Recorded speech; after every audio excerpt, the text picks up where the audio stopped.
Colosseum and Arena. Two topics that we're going to be jumping on for today, and they're very important because you'll want to make sure you get acquainted and master these as soon as possible. Now, for Colosseum, this is like a survival mode that you can jump into the quote-unquote arena with, and then take on a bunch of different mobs over several different waves, specifically 5. And you can also encounter like boss monsters, things like that, different types of mobs, all that are trying to converge on this crystal to attack it and make you lose the round. So essentially the way that it works is if you're doing the solo version, which is a choice, you can actually bring out all 3 of your Astels, any 3 Astel that you want without having an AP penalty. Now, if you are doing the party version of it though, that's when you do not get this buff and get the opportunity to actually have all 3 out at once. You can only have, your 1, and then past that point, it's going to have an AP effect go into play. So it's best to usually do it solo if you need to. Like it's pretty good because there's actually a weekly quest that you can get that allows you to get unused data for buying the Astel card packs in Mayville.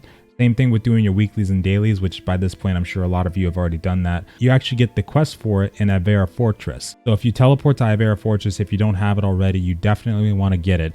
Just walk around, you'll find somebody with a repeatable quest that's going to have a weekly, and you'll see the rewards in there. It's a very good thing to do. Now, one thing to note is that the quest itself does say level 4, which is only available during the party mode. However, this is actually not correct. So it might be a translation issue, or it might be, like just a text-based issue, but you can actually get credit for this quest through the solo. So if you haven't done any Colosseum yet, you're not willing to do the level 4 one or anything like that, you can actually get Colosseum level 3 for solo. You can do that and it gets credit for this quest. Now, I believe you only have to do about 3, but I could be wrong on that one.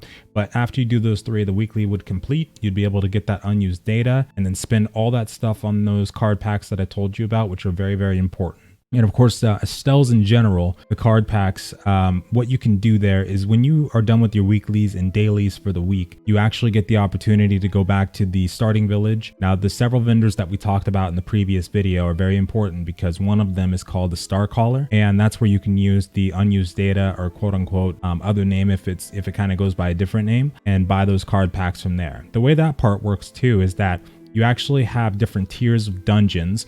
So that's where those different tiers of card packs come from. If any of you have ever looked at the cards themselves, you'll notice how there's only 4.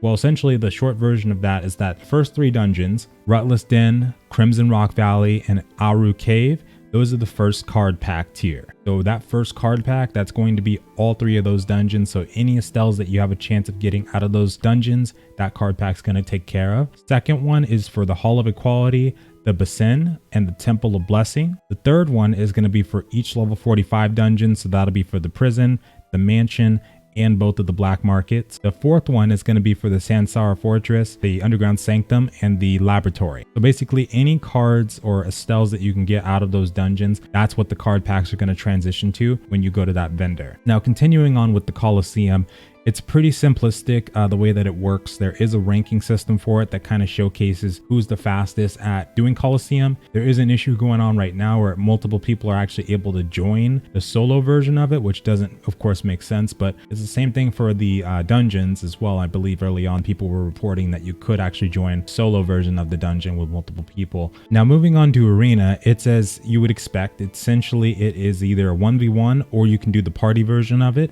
Now, the party version, at least on the North American server, is pretty much non-existent. The population is not big enough to warrant enough people trying to queue up for that, or people just don't care about it.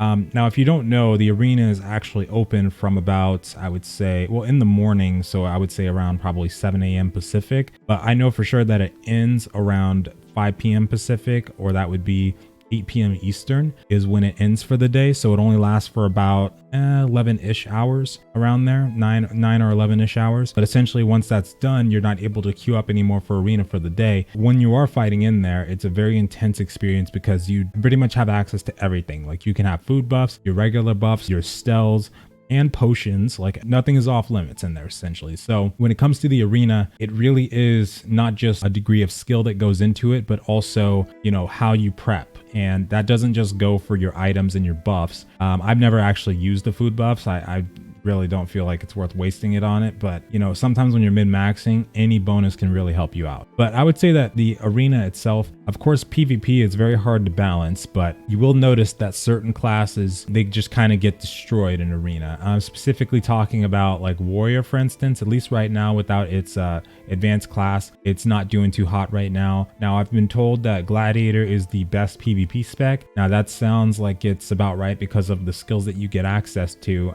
some of which are pretty CC based. Now I've also been told that when everybody does get their advanced classes, Archer kind of falls off entirely, but everybody kind of goes ahead. Right now Archer does pretty good in arenas if they get the right prep, the right skills off. Assassin is of course probably the hardest class to use right now, especially in duels. If we don't get our executions off or like our stuns and things like that, we have a big chance of dying essentially, because everybody has the ability to break out of stuns, just about everything. So that makes it a little more difficult to work with. But Scalar is probably the top dog in PvP right now. Mage is pretty powerful in PvP if they get their skills off. Archer does pretty good, but I would say Mage and especially Scalar is the absolute worst to fight against in PvP right now. They are able to instantly pretty much heal themselves almost to full, if not too full, and they can stack up what's called some kind of divine spell. I forgot the name of it, but they can stack it up on you and then basically execute it with what I've heard to be a divine flash or divine charge. This skill will probably nearly one-shot you. I've actually been one-shot by this skill before,